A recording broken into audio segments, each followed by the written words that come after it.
লোকে আমায় ভালোই বলে, দিব্যি চলনসই। তোষের মধ্যে একটুখানি মিথ্যে কথা কই।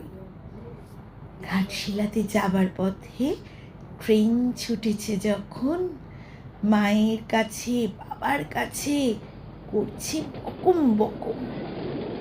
হঠাৎ দেখি মাঠের মধ্যে চলন্ত সব গাছে এক এক রকম ভঙ্গি ফোটে, এক এক রকম নাচে। ওমা, দেখো নৃত্যনাট্য! যেই বলেছি আমি, মা বকে দেয়, বড্ড তোমার বেড়েছে ফাজলামি। চিড়িয়াখানার নাম জানো তো?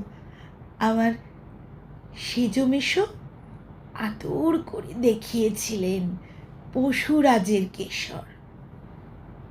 কদিন পরে চুন খসানো দেওয়াল জুড়ে একই ঠিক অবিকল সেই রকমই মূর্তি যেন দেখি।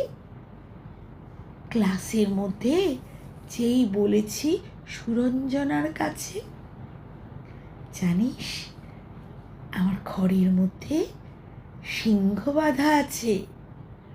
শুনতে পেয়ে দিদিমণি অমনি বলেন, শোনো, এসব কথা আবার যেন না শুনি কখনো। বলি না, তাই সেসব কথা সামলে থাকি খুব। কিন্তু সেদিন হয়েছে কি, এমনই বেয়াকুফ, আকাশপথে আবারও চোখ গিয়েছে আটকে। শরৎ মেঘে দেখতে পেলাম রবীন্দ্রনাথকে।